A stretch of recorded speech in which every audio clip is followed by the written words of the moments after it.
Hello and welcome to another one of our My AS My Life live sessions. Lovely to see everyone joining. Please do say hi in the comments if you're joining us live, and do say hi if you're joining on catch up as well. My name is Zoe Clark. I'm Program Manager here at NASS, and I'm delighted to be joined by Ian Young, who's a Somatic Movement Coach. Hi Ian, how are you? Hi there, very good today, thank you. Thanks so much for joining us again. Your sessions are always really popular, so looking forward to having another session for people in a slightly different offering this time. Yeah, that's great. Good to hear that. Yeah, I thought we'd help doing movements for people who find it difficult to get up and down off the mat, which is where we've tended to focus the movements before. So yeah, hopefully this is going to be more accessible. Absolutely. Yeah, really looking forward to it. So if you're happy to get started, Ian, I'll hand over to you, and then I can pop back at the end. And if we've got any questions popping up in the comments as we go through, I can answer those. But hopefully everyone's going to enjoy the class with you. Great, thank you very much. Yeah, so what I'm going to be teaching today is a practice called Hanna Somatic Movement. So it was invented by a person called Thomas Hanna in the 1980s, and it aims to release tension from the muscles in the body. And what I discovered is that we have tight joints, as with those of us with AS. I have it myself, and we tend to think it's all our AS that causes our problems. But what I discovered was that actually the muscles around the joints tend to tighten up to protect you from the pain.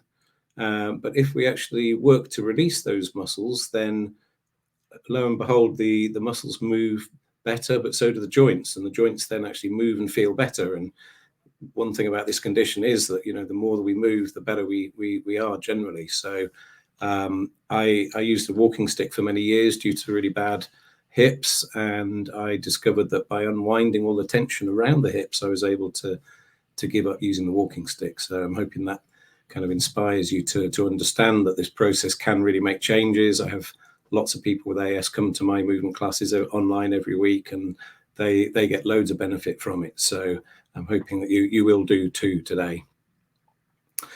So we're going to mainly be seated today, but for those of you that are able to stand, we'll start in standing, and it's always possible to adapt movements. So you should actually be able to do the first couple of movements that we do in standing while you're seated, if that works better for you. But for now, I'm going to stand up. So what's a little bit different about somatic movement compared to maybe some physio exercises or other movement practices that you might do is that we really actually go inside and we really notice what's happening. And so I think it's easy with AS to kind of think, oh, I'll just kind of ignore what's going on in my body. If I'm doing exercises, I'll just kind of grunt through them. But what Thomas Hanna was saying was, if we can really sense what's happening in our body, then we can change it. So we need to actually really feel into things and notice. So as I stand here, just relax the arms down and just sort of, I'm noticing like some niggly tightness in my right shoulder. Yeah, and a little bit tightness in the lower back. And I just notice where the weight is not sort of falling through my body into my feet. And then the feet can actually give you a really good clue as to what's happening higher up in the body. A lot of us with AS, we talk about a bad side and a good side. And that often means there's more weight coming down one side of our body than the other. And there's quite a lot we can do to rectify that and take some of the pressure off that side. So just noticing if that's true for you. Is there more weight down one side, more weight in one foot than the other? Are you more at the front of the feet or the back? Are you more on the inside edge or the outside edge? So just noticing at this stage, we're not trying to correct them. We'll just come and stand up at the end again and just compare the difference. So another thing that's different about Hanna Somatic Movement is a technique called pandiculation. So instead of stretching a tight muscle, which often means it pings back and becomes tighter, we do this technique where we squeeze into the tension first. So as an example, what we're going to do, we're going to lift up one shoulder towards the side of the head. We're going to tilt the head over onto that shoulder, and we're going to get a squeeze in the side of the neck. So we're tightening this muscle in the side of the neck, and then we're going to slowly let it go. We're going to let the shoulder drop down, let the head come level, and keep going, keep going. And you might notice already the shoulder is dropping. We're often holding tension in here that we don't even realize that we're holding, and we can then sort of notice, oh yeah, that arm is actually feeling like it's dangling a bit more freely. So try that again on the same side. So you lift the shoulder up, you squeeze it into the side of the neck, you make your tight muscle in the side of the neck tighter, and then we do this yawning release where the shoulder comes down, and we just feel like the arm has got longer just because we've released the arm more. And then we'll do one more on the same side. So squeeze up again. And then it's like a yawning, releasing, letting go. We're not forcing it. We're just letting it come down. We keep going, more than you think, more than you think. And yeah, I can see from the camera that this shoulder is released. It's dropped down. I can stroke it, give the body some more positive feedback. So if we're holding tension, there's a method, a technique to help us to reduce that tightness in our bodies. Let's do the other side. So squeeze up again, and just notice. I'm noticing it's like it's very different. It feels very different on this side. We tend to be very one-sided due to things like handedness, and then we can really let it go, sigh it out, keep reaching, let that shoulder drop away. Yeah, and almost straight away, I can see now there's more of a slope on both sides of my shoulders. So I hope you're feeling that too. And again, squeeze up on this second side and get the contraction. Feel it's tighter in the side of your neck. And then you yawn it away, sliding the hand down the side of the leg as the shoulder drops away. And once more, up this side. And then slowly, with the tension, just letting it come away, and standing now with both hands heavy and feeling. So I just noticed, like, as I opened a little bit across the front of the chest here, my weight just moved a little bit back towards my feet, towards the heels, which has just made me stand a little bit more upright in the front, and the arms just seem to be dangling off. There's less tension in the side of my neck now as I move it side to side.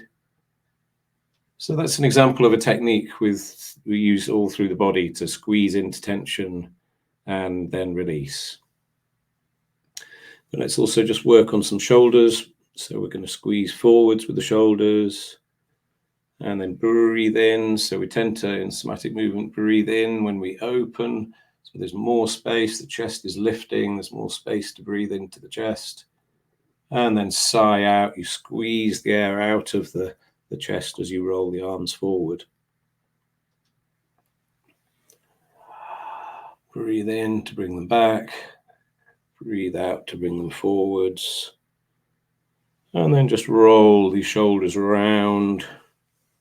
And hopefully we can feel like we're starting to get more mobility in our shoulders. Shoulder blades gliding around. Try going the other way.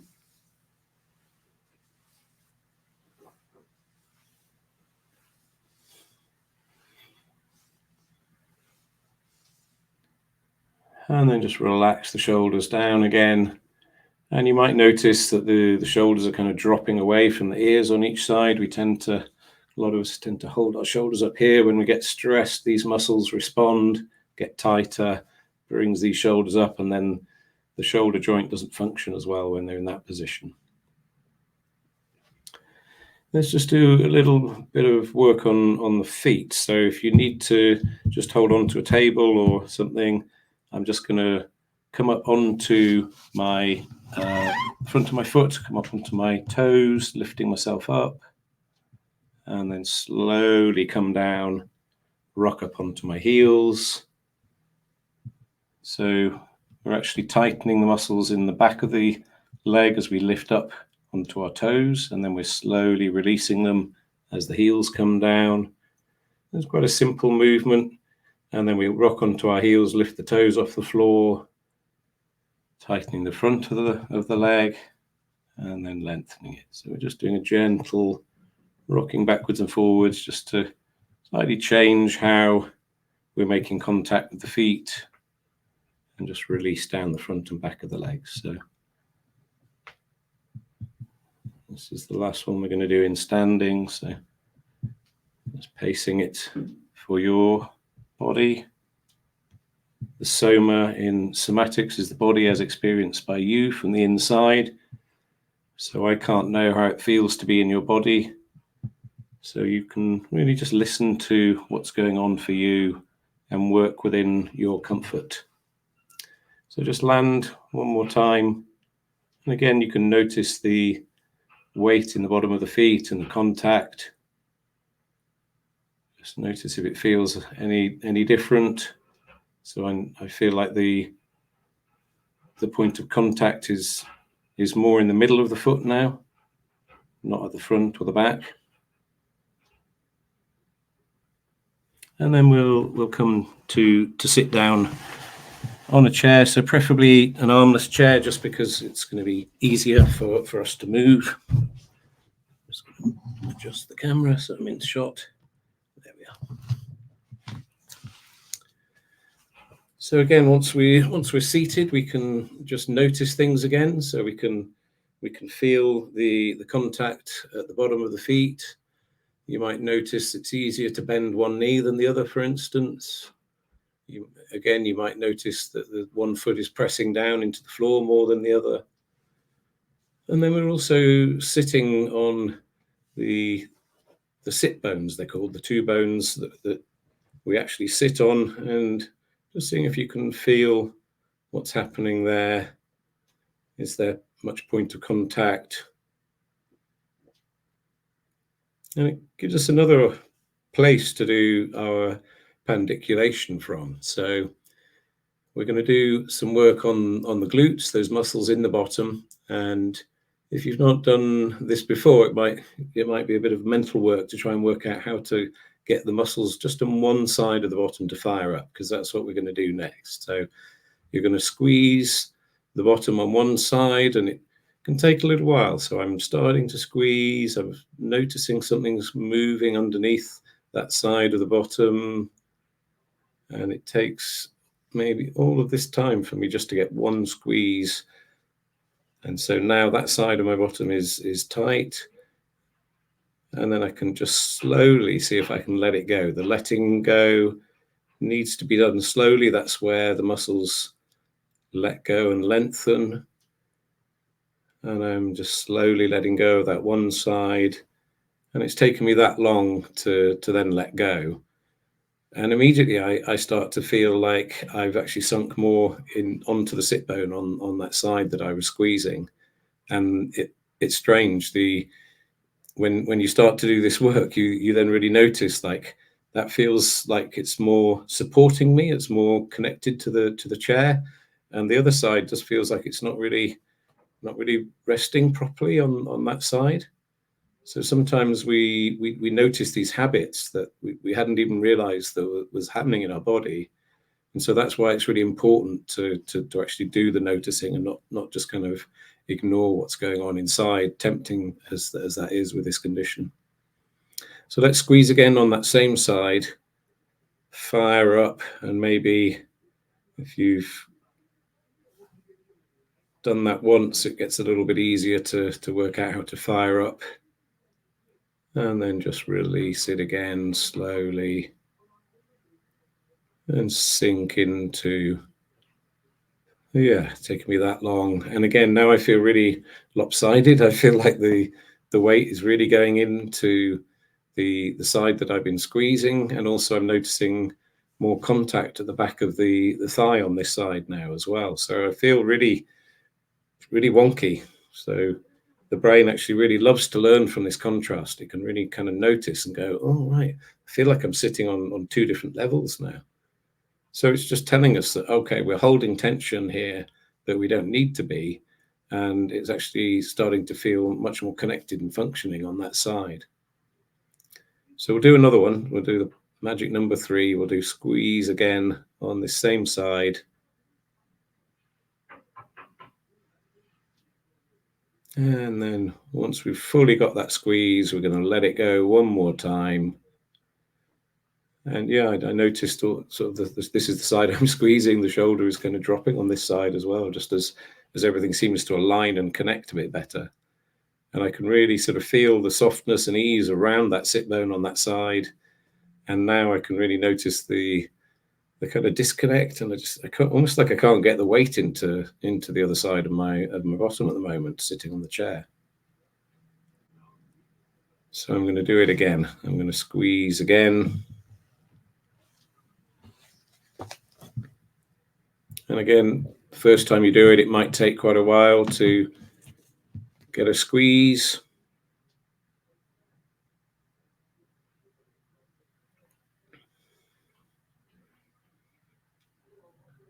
And then we're slowly going to let that one go bit by bit.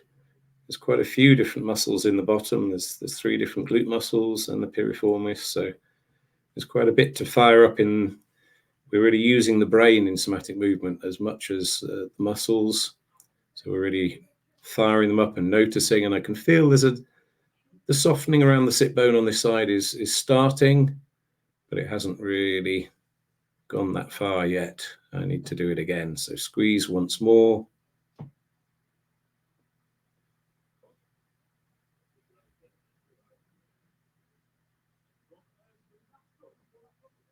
And then really softly and gently letting go.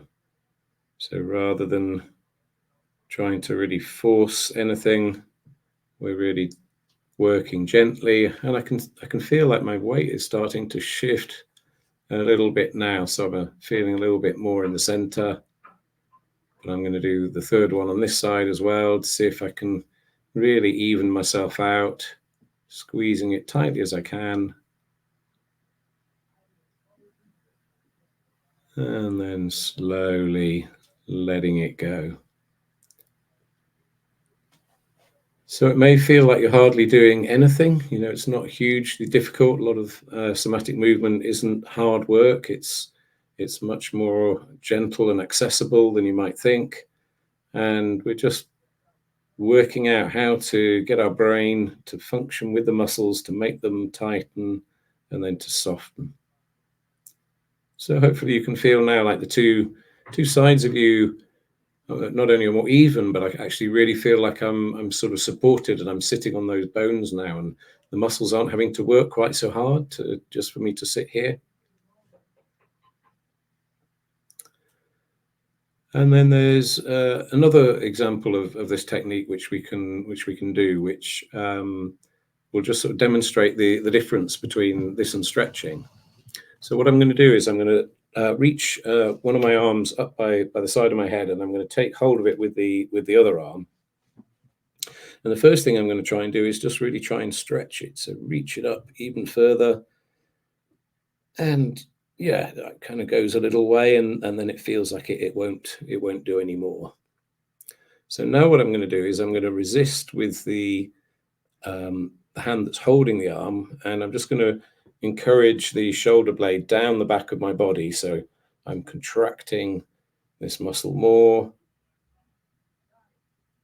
And then again, I will now slowly engage it and reach the arm away. And suddenly it feels like that you can probably see my arm is suddenly can go much, much higher. So that's the difference between if we try and stretch a muscle, often it hits the stretch reflex and comes back tighter. And that just feels so much better in my system. My shoulder just feels like it's functioning better. It's really dropped and relaxed.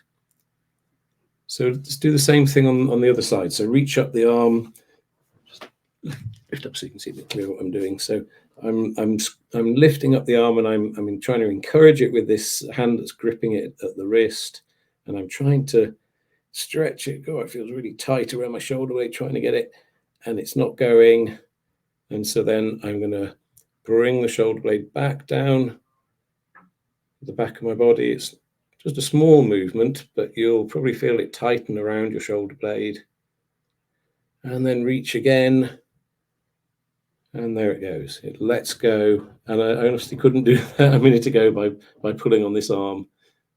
So it's just a technique that really works well. And yeah, now I can feel like my shoulder blades have sort of relaxed down the back of my body a little bit more.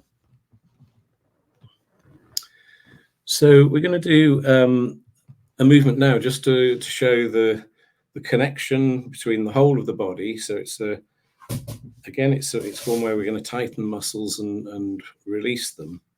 So we're connected. We're not just bones and muscles. We're connected with this web of something called fascia that wraps all around the body and holds the muscles and the bones in place.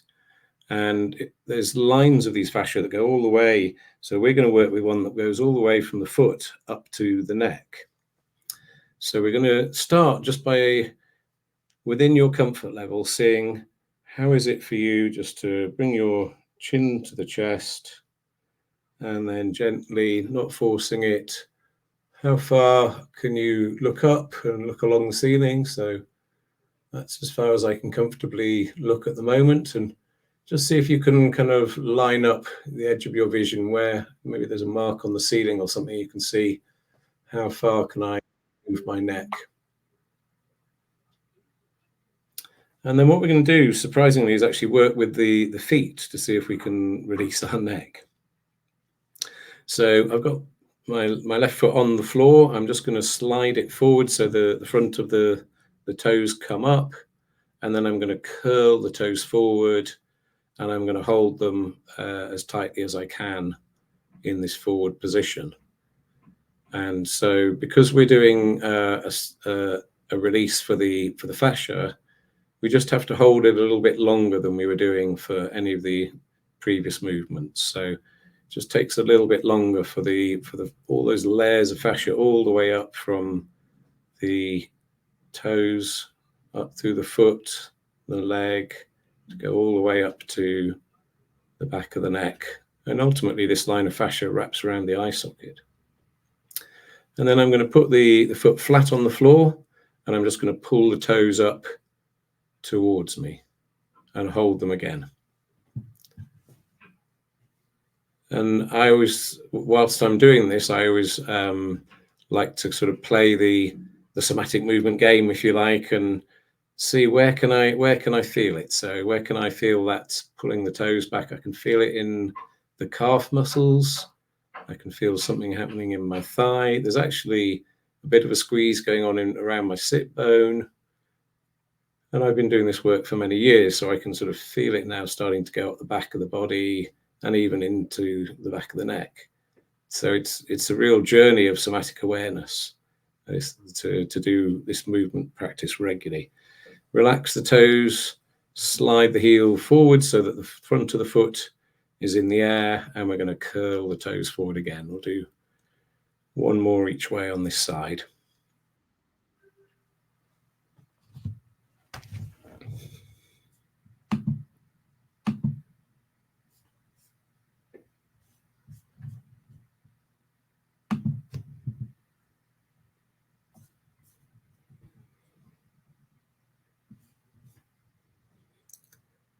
And then we're going to relax the foot flat onto the ground. And we're going to then pull the toes back towards us again.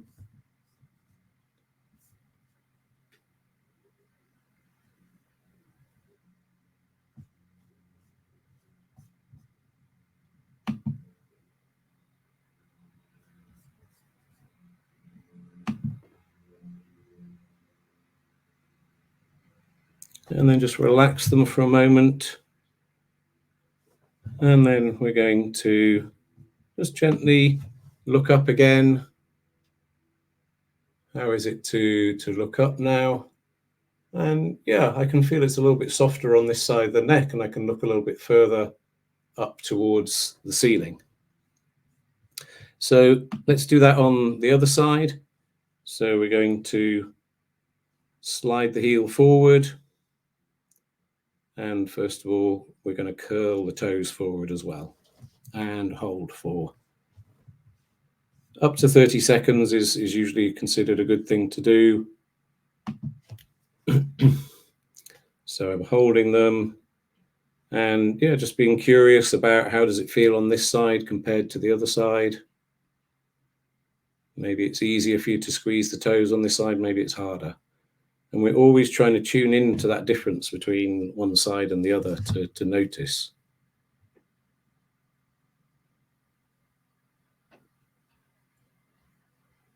And again, you can sort of feel where do you notice it. So on this side, it's interesting for me, it's more at the back of the heel. And I can feel a little bit of response in my hip. So I have two sides of my body that are very different. And I can really feel that that's very different in my body. I'm going to relax that off, flatten the foot, and then just pull the toes up towards me and again hold. So again, it's just a matter of seeing if you can feel what's going on, where do you notice it?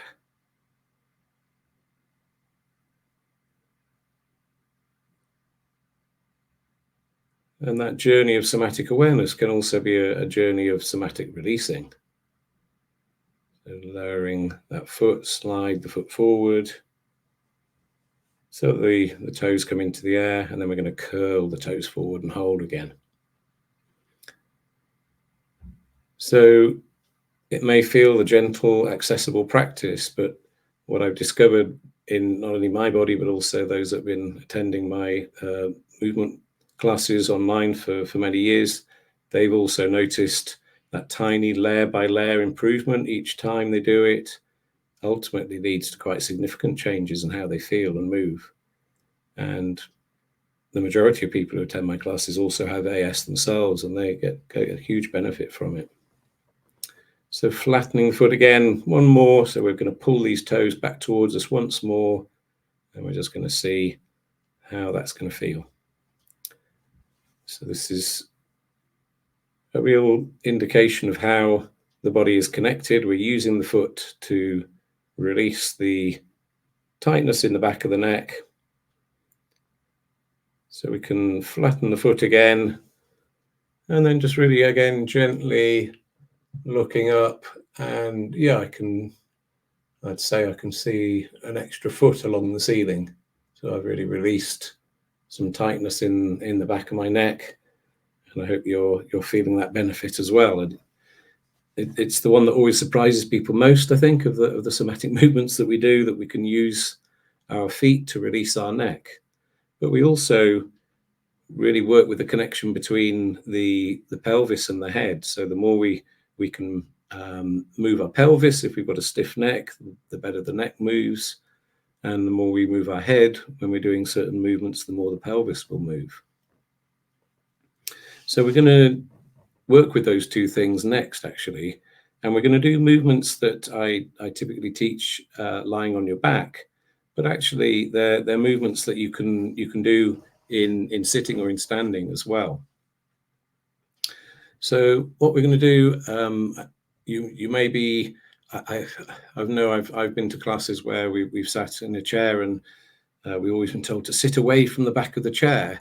And that's not something my body allows me to do, and that might be the case for you. But actually, having the back there not only supports us, but it can give us a sense of how we're moving. We can feel it. So for this one, as we breathe in, we're going to arch the lower back away from the chair, and we're going to tuck the tailbone down between our legs, and at the same time, we're going to let the chin come down. So that's on the in breath. And then on our out breath, we're going to lift that tailbone. We're going to gently press the lower back against the chair, and we're going to let the chin float up. We're just going to do this a few times. So as we breathe in again, roll the pelvis forwards. arch the lower back away from the chair, chin comes down to chest. Notice that the pelvic bowl, the pelvis and the head are doing the same thing. Sigh out, flatten the back against the chair, let the chin float up. So we're getting movement in the pelvis and in the head, and we're letting it ripple up and down the spine. And I think when I started my journey with Pilates and somatic movement, I don't think my pelvis moved at all, and I just assumed it's all fused because of the AS. And while I do have a little bit of fusion in my lower back, actually the pelvis really moves so much better for me than it does now. So we're doing a movement that we call in somatic movement arch and flatten, because we're arching lower back away and then we're flattening. And the idea is that you learn these movements, you do them regularly, and then, as I say, you can peel away the layers of tension little bit by little bit.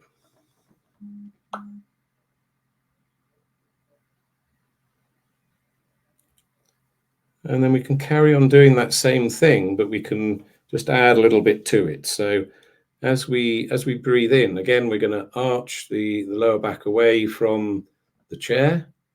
And then as we sigh out gently and with listening to your body, we're going to bring the elbows towards each other and just sort of let the weight of the hands encourage you to sort of curl forwards.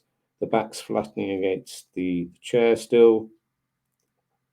And then as soon as you feel the need to breathe, we're going to come up, we're going to open out the elbows, arching the back away again.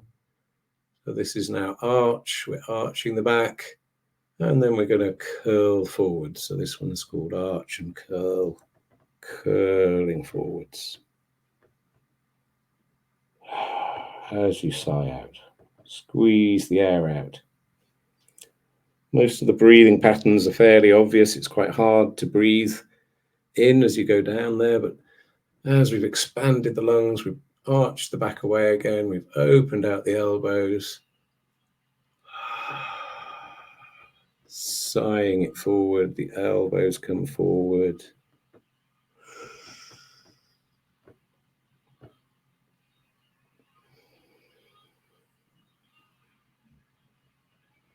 And maybe you can feel like the spine is moving a little bit more for me now. I'm noticing that. Maybe my shoulder blades are moving a little bit more. Just using this one, we do on the back normally, but here we're actually using gravity to aid us to sink a little bit. So it's actually quite an effective way to do this movement. Doing one more sigh out. Good to hear it's working for you, Angela. And then just noticing how that feels and noticing maybe the contact at the back of the body. So if you had a very flat back, you're probably ending up with a little bit more of an arch now. If you have a very pronounced arch in the lower back generally, you're probably noticing that that's eased off a little bit and the lower back muscles have softened if that's where you tend to hold your tension. So both of those movements are designed to help to release tightness in the front so that we can find the length in the front of the body so the head goes back and is on top of the spine more, or that a lot of us with AS feel we have to work so hard to fight the condition that we tend to end up with really tight lower backs. And so this is a way of just kind of releasing that lower back a little bit so that we can not feel quite so much lower back pain. But we also, as humans, we also really love to learn moving diagonals. This is how the walking pattern works. So let's have one hand behind the head now. And what I'm going to do is, again, we're going to breathe in as we open out and arch the lower back away. And then I'm going to lift my right knee just slightly off the chair, lifting the right foot off, and I'm going to turn across. So we're squeezing across this diagonal sling of muscles, the shoulder Breathe in again to arch away, let that shoulder come back, squeeze across this diagonal, lift that right knee and right foot as you turn the left elbow across, land the foot. And again, this one is normally done on a mat, but look, we have the advantage, we don't have something behind us. We can actually go back a little bit further. So we're working these diagonals. It's nice to see Erica and Francis, who come to my classes, are with us today as well. Good to see you.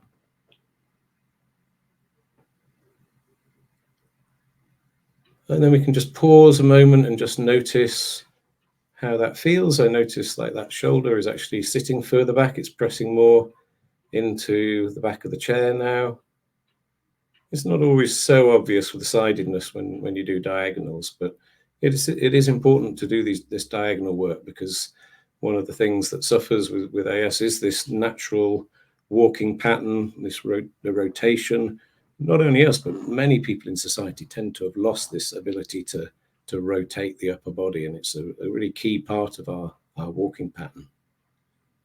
So let's do the other side. So the other hand comes behind the head. And again, breathe in, press the shoulder blade back against the chair maybe as you arch the lower back away. And then as you sigh out, lifting that, for me, the left knee and left foot up as I turn across the body, and I'm tightening on this diagonal now. There's actually, if you look at anatomy, there is actually a diagonal sling of muscles, an X across the front of the body and an X across the back. And then breathe in again, open out, arch the back away again. And then we'll just do a couple more coming up, lifting that opposite knee, opposite foot off the ground. And just working within your capabilities. And just doing one more, squeezing across the body, and then lengthening open. And then you can just relax the hand down, feel the contact on the back of the chair, weight in the sit bones. And what I've realized doing my somatic practice more and more as I go is that I think because we're limited or restricted in our movement, we tend to think if we make the most superhuman effort to try and get as far as we can, make the movement as big as we possibly can to overcome any restrictions, actually it doesn't actually help, because it's that very first tiny bit of movement that is the most important. And we don't want to be putting, quite often if we make huge effort, we put more tension in. So it's actually even just doing tiny small movements is the most important bit. That almost the initiation of the movement is the most important bit of all. And I even have one person who attends my classes who can't do most of the movements, and she just motor plans it. So she imagines she's doing it in her head, and they've done studies and they've shown that actually just thinking about how we move and imagining we're moving improves how we hold ourselves and how we move. So keeping it really small, less is more, just managing within your capabilities, it's a really powerful practice. So I said I'd do about a 45-minute class. Normally my class is about an hour and a quarter, because often we have a pause, and after we've done some little movements, we'll stop, and then we'll notice again, and we'll kind of go, oh, that's interesting. I noticed that shoulder's dropped, or, really gives you time. And so the pacing of the class is nice and easy and steady. So you could really sort of feel, do a movement, feel again, do some more movements, feel again, and you can really notice things change as you go through.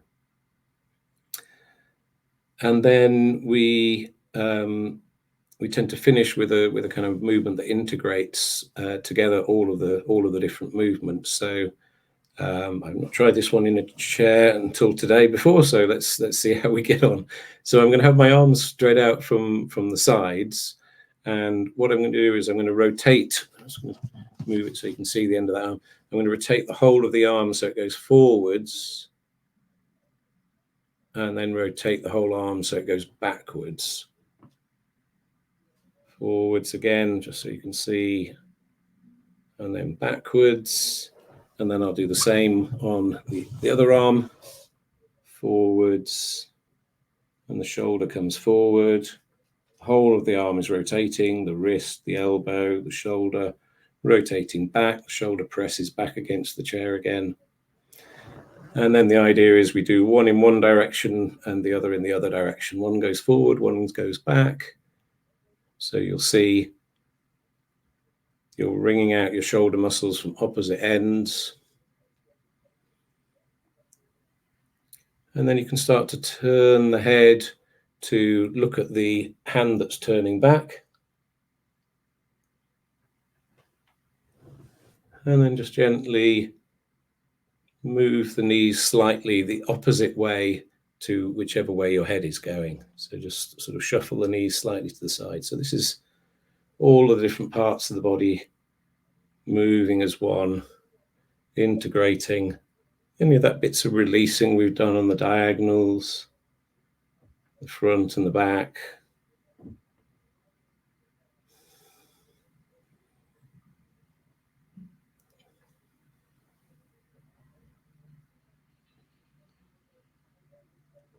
Just enjoying any sensations of change you can feel happening.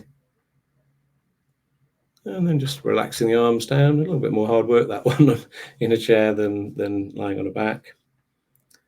So just notice the difference after all those different bits of releasing we've done. So maybe moving the head around. Yeah, I still feel I can see like quite a long way along the ceiling. Feels a little bit easier to turn it side to side as we release the sides of the neck. And I really feel like I'm grounded a little bit more into my sit bones. So I'm sort of sunk into the chair a little bit more. And then let's just stand up for a moment as well. So those of you that stood at the beginning, you can just stand and feel, how am I standing now? So I feel now like I'm sort of hovering a little bit more in the middle of my feet, and the feet act like a tripod with one point of contact, the back of the heel, and two at the front. It just feels like the front of my body feels longer, and it feels like the head's a little bit more on top of the spine, and there's still a little bit of tension in the lower back, but it doesn't feel as tight as it did at the beginning. Just, you know, we've done really very few movements, and I can feel